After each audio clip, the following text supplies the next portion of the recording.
Ladies and gentlemen, members of the press, I first of all want to sincerely apologize for keeping you waiting. I was supposed to address you at 10 o'clock sharp. Unfortunately, this morning we had one or two challenges that do not allow us to be here in time. Kindly take our apologies because we do not take your time for granted. Ugandans, I would ordinarily not be addressing this issue because many of us already know that this is meant to derail us, to take our important time that would have addressed our fathering our struggle, and to cast doubt in our credibility and trust, and of course to affect our public image. However, I'm coming out to address this because I know that baseless as it is, if it's constantly heard without being addressed, there's a possibility that it will maybe be able to fool our gullible supporters. So here we are. I will address this statement in two languages.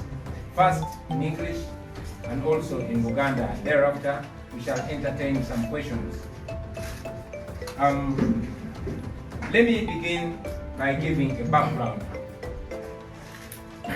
In 1999, when Dr. Kizza Besigye published a letter criticizing the Museveni regime, his life changed immediately and forever. He was arraigned before the military court-martial for apparently airing his views in a wrong forum. In October of the year 2000, he announced that he would run for president in the 2001 general election. Now, if the letter had brought him problems, a declaration that he would challenge President Museveni in an election turned him into the #1 enemy of Museveni and all state institutions in Uganda. This has been the case for the last 20 years. In June 2001, a few months after the election, Dr. Besigye was arrested and questioned over treason. He claimed that he was training rebels in the Democratic Republic of Congo. Soon after this, he was released, but threats against his life increased, and he was forced to run away into exile, where he spent 4 years. In 2005, when he returned to Uganda to participate in the 2006 election, as soon as the campaign started, he was quickly arrested and charged with treason and rape. In charging him with treason, the regime claimed that he had links with the PRA rebels. They also claimed that he was connected to Joseph Kony and the Lord's Resistance Army. Regarding the rape case, the regime claimed that in 1997, 9 years earlier, he had raped a daughter of a deceased colleague, the one Joanita Chawari Chapua. Years later, High Court Judge John Bosco Katutsi dismissed the rape charges as contemptible and as a clear case of persecution by the regime. It should be remembered that that rape case was prosecuted by the current chairperson of the Electoral Commission, Justice Simon Byabaka Mamujeni. General Kaihura and the present Uganda Revenue Authority Commissioner General, Mr. Musinguzi Rujochi, played a critical role in that case. On 16 November 2005, Dr. Besigye and his co-accused persons were taken to the High Court for bail applications. As the hearing was proceeding, armed security men dressed in black raided the court. They surrounded the building and the holding cells in which the successful bail applicants were waiting to be released. As a result of this action, the bail papers could not be processed. The army men, infamously known as the Black Mamba, entered the offices at court and interrupted the processing of the bail. the accused were returned to jail. The army spokesperson at that time, Major Felix Kulaije, told the nation that the Black Mambas had been deployed to rearrest the suspects in case they had been granted bail by the High Court, in order to ensure that they face new charges that had been brought against them in the General Court-Martial. The population reacted with anger to these clearly trumped-up charges and the persecution. The regime responded by banning all public gatherings, rallies, demonstrations related to this trial, etc. Dr. James Nsababuturo, the then Minister of Information, banned all talk shows in the media and banned all media debates on that matter. And yes, he was quoted as stating that the Broadcasting Council would cancel the licenses of any media house that did not take heed of the ban. When Justice John Bosco Katutsi issued orders against the continued detention and trial of Dr. Besigye and others in the General Court-Martial, General Eric Tumwine defied the court. He defied that court order and continued the trial. When the Constitutional Court made further orders against Dr. Besigye's persecution, disguised as prosecution, Museveni vowed to fight the court ruling both legally and politically by appointing what he called cadre judges to the bench.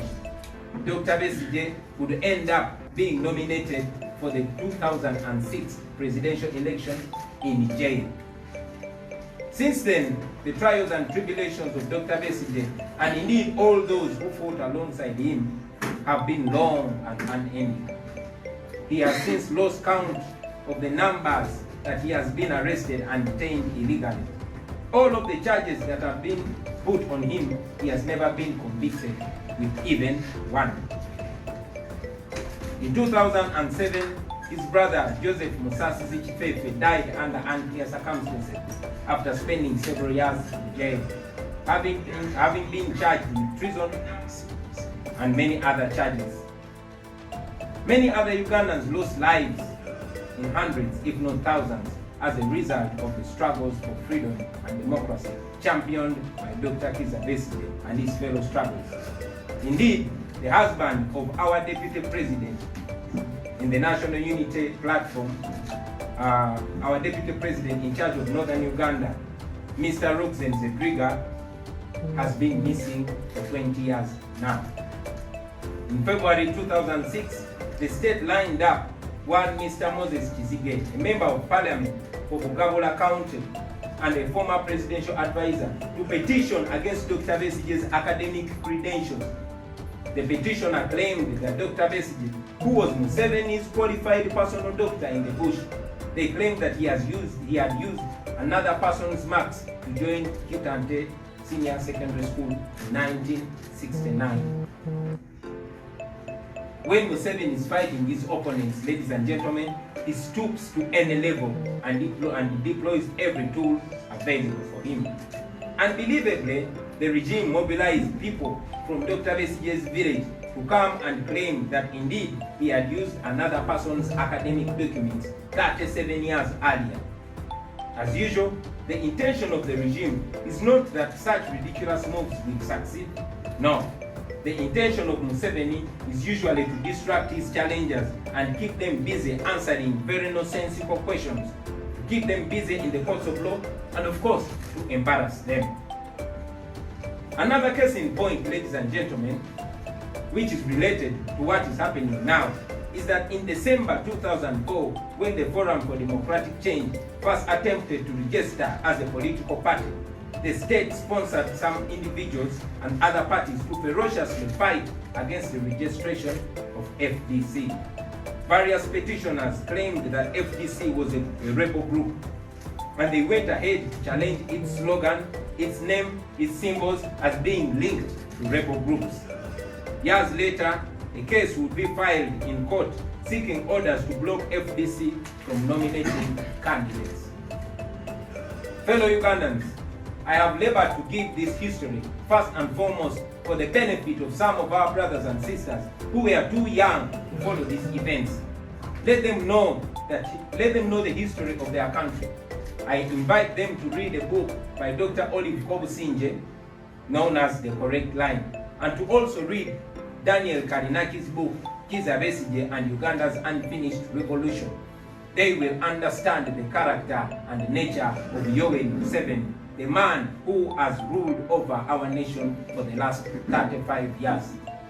Secondly, I'm speaking about this history to pay tribute to Dr. Kizza Besigye and other Ugandans that have led the way and those that have paid the ultimate price fighting against General Museveni and his corrupt regime of national shame.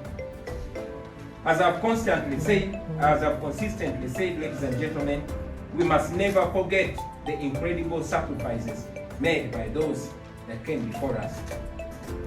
Thirdly and finally, I am talking about this history to remind the nation that the challenges we have faced ever since I announced the plans to run for president in 2021 are not a new phenomenon.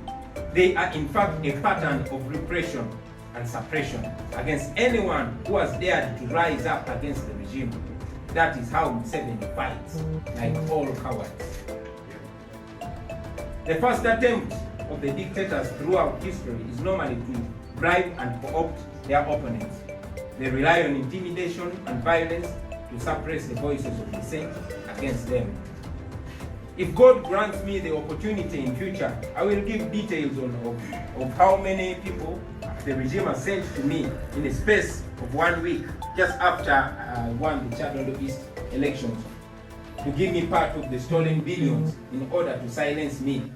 It was after I had made it clear that I was never going to be compromised by them that they changed tactic and deployed full force on me. Aside from the compromise and violence, one of the most compelling tools employed by dictators is the law. Right from the apartheid regime in South Africa, to the Mugabe rule, to Gaddafi, to Omar el-Bashir, to Hosni Mubarak and others, dictators always use the law as an instrument against the opposition. Ever since we started the People Power movement, ladies and gentlemen, the regime has deployed the law in its full force to fight us. In Arua, apart from charging me with possession of machine guns before the military court, guns which later disappeared in thin air, I was charged with treason, annoying the president, and many other ridiculous charges. They even claimed that we had broken a bulletproof car screen with a stone. Later on, I was charged with protesting against the social media tax. I am out on police bond in respect to more than 20 other different incidents. Sometime last year, Uganda Revenue Authority issued me an embarrassingly high tax demand in respect to transactions that I apparently made years back. You will all recall last year, I, together with other leaders of the People Power movement, were sued to the Constitutional Court for operating the People Power movement. The cases against me personally have been numerous. The regime has deployed people to file cases claiming this very land where we stand, where our office is in Kamwokya. Another case claiming Magere, where my house is, and other cases claiming Busabala One Love Beach, etc. Where everybody knows that I've owned these properties for more than 10 years, and no one has ever come up to complain. And until I decided to take on President Museveni, this is when all this starts. But any sane person can understand the motivation. Recently, when we officially launched the National Unity Platform political party, some imposters came up claiming that we took over the leadership of the party illegally. As ridiculous as that sounds, the same people who appeared before the press with forged membership cards went on to file a case without the cards they were brandishing before the press. This time, they claimed that the party previously never issued membership cards. Well, since the matter is before the court, I will not go into its details because that will be sub judice. But you can imagine the lack of shame, ladies and gentlemen. We have concrete evidence of which state operatives have been facilitating these people at the expense of the taxpayer. What gives me hope, however, is that these desperate attempts have failed in the past, and yes, they will fail now. Dictators use tricks to divert opponents, to embarrass them, and detract them. Every day you spend in court, the regime uses that time to steal more money and to entrench itself in power further. Having said all this, ladies and gentlemen, let me now use this opportunity to address something which has for the past days been a subject of public debate, and I've highlighted above. Whenever the regime has wanted to deter its opponents, some Ugandans have availed themselves to be used as tools.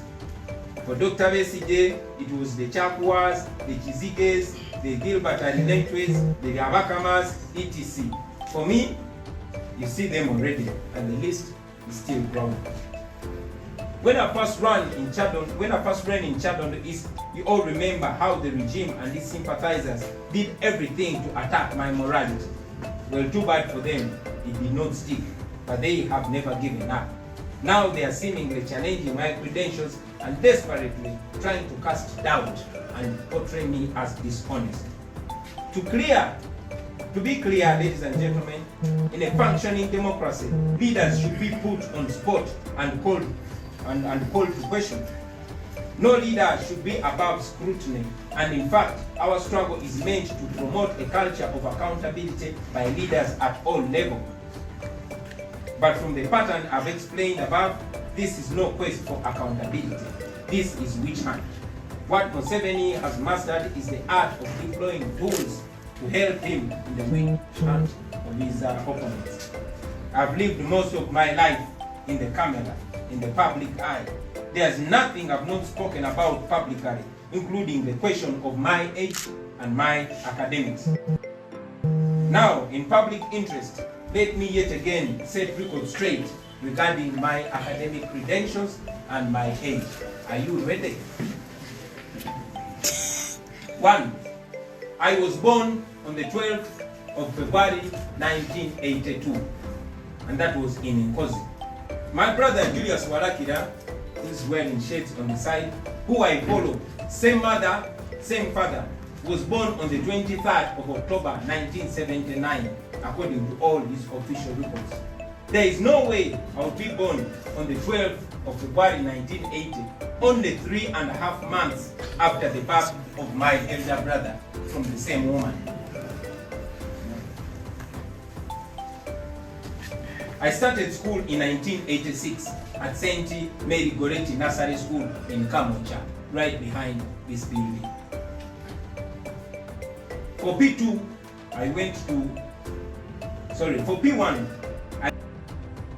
it is now called Aya Primary School. It is in Kamocha, right up there. For my P2, and that was in 1987. For my P2, I went to Kanoni Umeya Primary School. Umeya is Uganda Muslims Education Association, and that was in 1988. That is where I learned reciting Islamic prayers, and those have stayed with me all through up to today. That was in 1988. For my P3, I went to Kasaka Primary School in Gomba. That was 1989. For my P4 and P5, I went to Kanoni Catholic School from 1990 up to 1991. For my P6, I went to St. Aloysius Primary School in Bukalaji in 1992. While I was at Bukalaji in P6, my father went and requested Mr. Kato, the headmaster of my former school, Kanoni Catholic School, to allow me register and sit for P7 exams. I therefore spent my third term of P6 in P7. I registered and sat PLE in 1992. My father was advised, and please quote this, my father was advised that in order for my age to match with that of other candidates, including my elder brother Julius Warakira, who was sitting PLE at Bukalaji the same year, he needed to increase my age by 2 years, and that is when my year of birth was altered from 1980. Despite sitting PLE without studying P7, I passed very well and went to senior 1. But I would continue with this anomaly in my age throughout my education, both at senior 4, at senior 6, and at university. 9 years ago, in 2011, my late father, J.W. Sentamu, talked about this story in a video recording which is available. Similarly, 14 years ago, in 2007, my elder brother Eddie Awe was interviewed by the New Vision 14 years ago. An extract of this is available. He spoke of how I skipped P7 and sat PLE. The same fact is spoken in previous different interviews by my elder brother Chairman Nyanzi there from as far back as 2008. I have done several interviews in which I've spoken about this. It was at the point of getting my first passport in the year 2000, in the month of March, that I decided to correct this anomaly in my date of birth to reflect the real date of birth, which is February 12, 1982. I remember swearing an affidavit to reflect this change, which is what is required at the passport office. That is exactly what was required at the passport office by then. I saw some misguided people claiming that I changed my age at the time when I was going to run for parliament in 2017. No, all my records outside my academic documents since 2000 bear my true year of birth.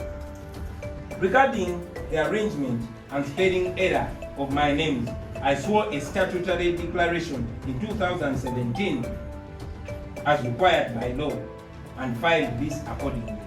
It was on this basis that I was nominated to be a member of Parliament for Chadondo East constituency. At that time, I also applied for verification of my UNEP results and they were verified. I hope this clarification brings comfort to all those well-intentioned supporters and comrades who might have been worried about these schemes. I have been a law-abiding citizen who values and treasures integrity, my shortcomings here and there notwithstanding. If my legal team deems it fit to undertake any other steps to clarify these issues in light of the most recent jurisprudence, they will do so, and I will inform you friends accordingly. For now, we stand confidently right before the law and any other moral code. The detractors, the haters, as we always say, are going to die in their own movement. Back to my education. Cinema. So when I proceeded to secondary school, I went to St. Maria Goretti Secondary School in Katende for my senior 1 first term. That was 1993. For senior 1 second term up to senior 3, I was at Brain Trust Academy in Rubaga. That was 1993 to 1995. For my senior 4, I went to Chitante Hill School, and that is where I did my senior 4, the Uganda Certificate of Education, in 1996. For senior 5, first term, I went to Alliance Advanced School there in Kamocha Market. And that was, for senior 5, second term, I went to Lubiri Secondary School. That was 1997, and unfortunately, that is the time where I lost my mother, and I could no longer proceed with Lubiri Secondary School in boarding. So I had to leave. For senior 5, third term, I went to Kololo Senior Secondary School, right there. Still in 1997, I stayed there until I completed my senior 6 in November and December of 1998. I was then admitted to Makerere University for a bachelor's degree in social sciences. I studied for the whole year, majoring in anthropology, political science, and economics, but later I dropped out of the course because I lacked tuition. I applied for a diploma in music, dance, and drama, still at Makerere University, because I was aiming at getting a government scholarship. I did not have the money. I had started, besides that, I had started picking interest in music and drama. In the year 2000, I was admitted on government sponsorship, on a government scholarship to study music, dance, and drama in Makerere University. and I graduated in 2003. The good thing is that for all my school life, for each of the schools I have mentioned, I studied with well-known people, celebrities, and outstanding people in society. And it is my hope and prayer that those people that I went to school with will come out and confirm the words that I'm saying. As it is well known, ladies and gentlemen, in August of 2016, I decided to go back to school. This time, I wanted to pursue legal studies. I joined the International University of East Africa in Kansanga for my law degree. A few months later, when Cavendish University opened the law school here in Kamocha, I transferred from IUEA because Kamocha was much nearer to my workplace, Firebase, which used to be here. I also did a short course in leadership for 21st century at Harvard.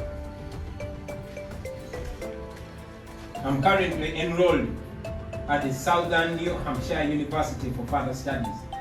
I've had to put both my studies at Cavendish and SNHU on a hold on account of my busy schedule and the ongoing persecution. But God willing and time permitting, I hope to complete those courses at the right time. By this time, I'm sure that the question on everybody's mind is why I was always moving from one school to another. Well, I have told this story many times, but let me repeat it right here. That my life was a hustle. My life was more than 30 biological children and many other dependents. And this put a lot of pressure on his finances. Actually, apart from the fact that my father considered me very brilliant, one of the reasons why he was desperate to see me skip classes and finish school was to avoid the cost of school fees. That is why it was good for him financially when I skipped classes. My mother too, in my formative years, was not doing so well, and yet she had 10 biological children and other dependents to look after, all by herself. So I found that I had to move from school to school because of school fees problems. Some well-to-do Ugandans may not understand this, but I'm sure the poor people, the ghetto people understand this kind of life. And I'm a real product of ghetto life. I am proud of this history because my greatest motivation is that. And I want to change the lives of these people because I understand their hustle. Finally, ladies and gentlemen, fighting a dictator is no simple task. You lose friends, you are stabbed in the back, you are persecuted, you are prosecuted, you are slandered, you are maligned, you are embarrassed, you are threatened, you are attacked from every corner. And yes, by every tone, big and high. While you are fighting for the oppressed, the dictator uses the oppressed people to oppress you. While you are still dealing with one thing, the regime brings another. While you conclude one battle, the regime is already manufacturing